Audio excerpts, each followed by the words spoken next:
வணக்கம் நண்பர்களே. தெரிந்து செயல் வகை அப்படிங்கிற அதிகாரத்துல 2 குறள் பார்த்தோம். 3வது குறள்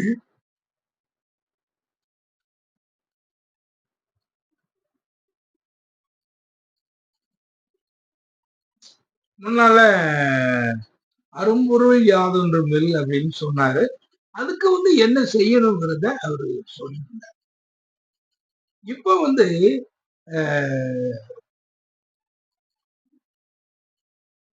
இன்னொரு சொல்றார். இன்னொன்னு சொல்றார். அதுவும் நாம எல்லாருமே என்ன ஒரு தொழில் தொடங்குறதா இருந்தாலும் அவங்க இதை யோசிப்பாங்க. அப்படி ஒரு ஒரு விஷயத்தை தான் திருவள்ளுவர் சொல்றார். ரொம்ப அற்புதமான விஷயம். ஆக்கம் கருதி முதல் இலக்கும்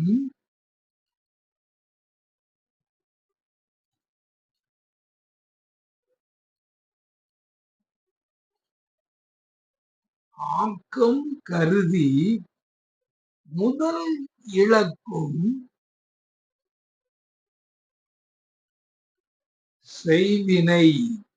அந்த முதல் இலக்கும்ங்கிறது சொல்லிட்டு அது அறியாமைனோ அல்லது அறிவீனம்னோ அதுல வார்த்தைய போடுறது.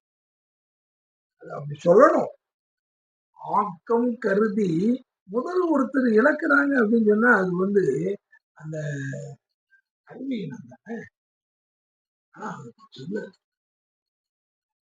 அது அவங்கதான் விளங்கினாங்க. ஆக்கம் கருதி முதல் இலக்கம் செய்வினை. அப்படிதான் நீங்க செய்தீங்கன்னா அந்த செய்வினை என்ன சொல்றாருன்னா ஊக்கார் அறிவுடையார். அந்த விஷயத்த அறிவுடையவர்கள் அந்த மாதிரி காரியங்களை செய்யும். ஆனா இது எவ்வளவு ஒரு தவறானது. நம்ம சமீபத்துல ஒரு பையன் பக்கத்துல எங்கேயோ போய் நான் என்னத்தையோ படிச்சுட்டு இருந்தேன். சென்னைக்கு போனேன். அங்க புதுமையா டிஃபன் செய்யறதுக்குள்ள இதுகளை எல்லாம்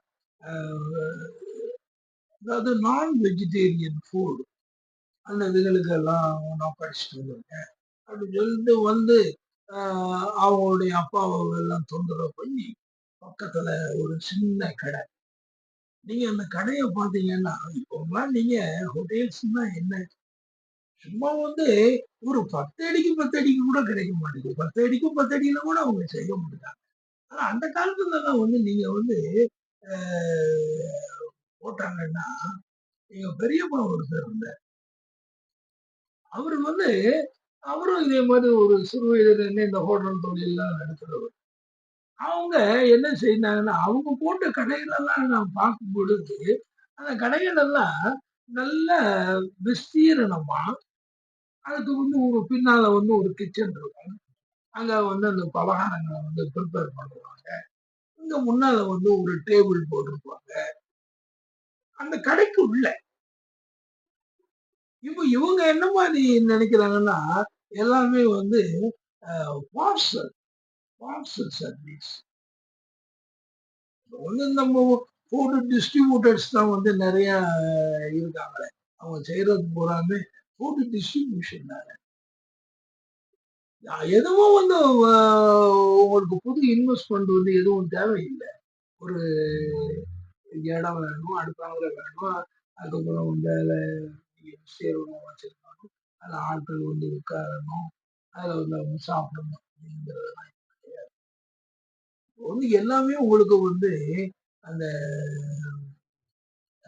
கம்யூனிகேஷன் அந்த இன்ஸ்ட்ருமெண்ட் எல்லாமே நம்மகிட்ட பெருகி போறதுனால எதையும் எங்கேயும் நீ அப்படி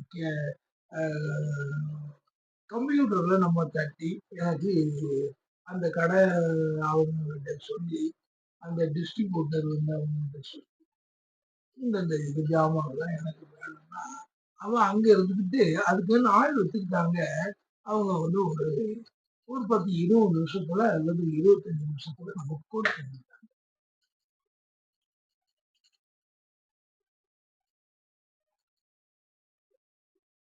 கொண்டு வந்துடுறாங்க.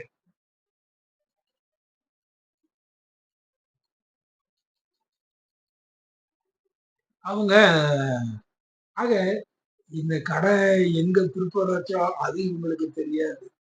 யார் இதுக்கு உருவாக்குனா அது தெரியாது. கொண்டு வந்த ஆளு தெரியாது. ஏதோ வந்து குடுத்துட்டு, துட்ட வாங்கிட்டு, இந்த பில்ல காமிச்சுட்டு துட்ட வாங்கிட்டு போவான். இப்படித்தான் வந்து இருந்துச்சு. ஆனா அன்னைக்கு வந்து அவங்க வந்து அந்த இதெல்லாம் இது பண்ணும்போது, அவ்வளவு எலாபரேட்டா வந்து இட்லி, வடை, காஃபி இதுகள் எல்லாமே வந்து எல்லா நேரங்கள்லயும் காலையில ஆரம்பிச்சாச்சுன்னா, ஒரு 10 மணி வரைக்கும் காலையில இட்லி அவிச்சுருவாங்க. பிறகு ஒரு 8, 8:30க்கு மேல தான் வந்து இந்த பருப்பு வடை, இந்த உளுந்த வடைன்னு சொல்லி ஒரு 2 போடுவாங்க. அப்புறம் அதுக்கப்புறம் ஒரு 12 மணிக்கு மேல அது குளோஸ் ஆகும். ஒரு மத்தியானம் ஒரு சின்ன சாப்பாடு வச்சிருப்பாங்க. ஒரு 4, 5 பேரோ, 10 பேரோ, 12 பேரோ வருவாங்க. இப்படித்தான் வந்து அந்த வாழ்க்கைகள் வந்து அந்த இதுல இருந்துச்சு. இப்படி ஏன்னா இப்போ அப்படி இல்லைன்னொன்னே, இந்த பையன் என்ன செய்துட்டான், ஒரு சின்ன கடைய பிடிச்சிட்டு, அதுல நம்ம பிரிப்பேர் பண்ணி எல்லாத்தையும் டிஸ்ட்ரிபியூட் வந்து குடுக்குறது. அவங்க வந்தாங்கன்னா எல்லாம் பார்சல் சர்வீஸ் தான். அப்படின்னு சொல்லி அவனும் அந்த கடைய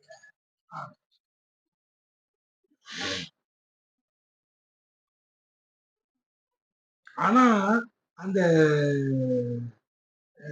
அதுல வந்து கொஞ்சம் பணத்தை போட்டான். அதுக்குரிய ஜாமான்களை வாங்கினான். எல்லாம் செய்தான். எல்லாம் போட்டு செய்தா அந்த பையனால வந்து இத ப்ரொலாங் பண்ண முடியல. இது அப்படி எதிர்பார்த்த அளவுக்கு அவனுடைய இடங்கள் வந்து சாதாரண இடங்கள். அதனால எதிர்பார்த்த அளவுக்கு வந்து ஆட்கள் அவனுக்கும் ஹெல்ப்புக்குன்னு சொல்லி எந்த ஆலையிலேயே வச்சுக்கல. அதுக்கு வந்து அவன் பணம் கொடுக்கணும் அவனுக்கு முடியாது.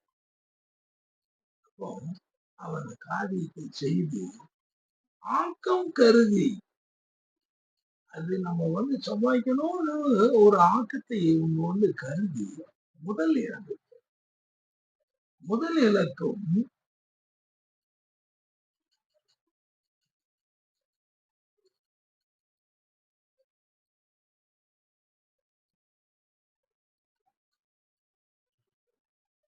செய்வினை பூக்கார் அறிவுடை. இது யார் வந்து சொல்ல முடியும் தம்பி? இந்த மாதிரி இது நீ செய்யாத உன்னால முடியாது.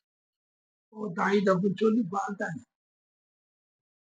இதெல்லாம் வேண்டாம், இதெல்லாம் நீ வந்து ஒத்தையில இருந்து செய்யணும், ஒத்தையிலும் உனக்கு ஆடு இல்லை, இந்த மாதிரிலாம் இருக்குது வச்சுது அப்படின்னா எவ்வளவு சொல்லி பார்த்தாங்க. இல்ல இதுல வந்து இதெல்லாம் இன்னைக்கு சக்சஸ்ஃபுல்லா சக்சஸ்ஃபுல்லா ஓடுறதுக்கு வந்து அது எவ்வளவு பெரிய அதான் சொன்னல. அதை வந்து நம்ம செய்யறதுக்கு என்னெல்லாம் நம்ம வந்து எதையெல்லாம் நம்ம வந்து சூழ்ந்து செய்யணும். அழிவதும் ஆவதும் ஆகி அதையெல்லாம் வந்து நம்ம வந்து யோசிச்சு தானே செய்ய முடியும். அப்பதானே வந்து அது வந்து நிலைச்சு நிற்கும். நான் கடைசியில பார்த்தேன் முடியாது. ஆக்கம் கருதி முதல் இறந்துட்டான். இதுதான் வந்து இதுகளை எல்லாம் நமக்கு வந்து வேண்டாம் என்று நினைக்கும் போது இது ஒரு சின்ன காரியம் நீங்க நினைக்காதீங்க. இதுதான் எல்லாத்துக்கும் தாய் தாய் வீடு மாதிரி உள்ள காரியம். இதே மாதிரிதான் எல்லாமே. இதை வந்து பெரிதுபடுத்தும் பொழுது அது இன்னும் கொஞ்சம் பணம், அது இன்னும் பெரிய நஷ்டம். இதுகளை பார்த்தீங்கன்னா எத்தனை அமைப்புகள் வந்து எவ்வளவு காரியங்களை செய்யறாங்க, எத்தனை விஷயங்கள் இழுத்து மூடப்படுகின்றன. அது எல்லாம் நம்ம வந்து பார்க்கும் பொழுது நூல்கள் வந்து ஒரு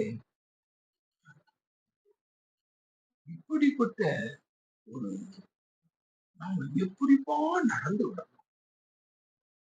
ஒரு வேலையை செய்யணும்னா எப்படி செய்யணும், இப்படி இப்படி செய்தாதான் இந்த மாதிரிலாம் இல்லைன்னா எந்த காரியம் அப்படின்னு ஒரு குரல் இல்லை, 10 குரல்ல சொல்றேன். முதல் குரல்ல ஆரம்ப கட்டத்துல எப்படி அப்படின்னு சொல்லி எல்லாத்தையும் சூழ்ந்து செய்யல. அடுத்தபடி எந்த காரியமும் நமக்கு கஷ்டம் இல்லை. அத வந்து தெரிந்த இனத்தோடு செய்தோம்னா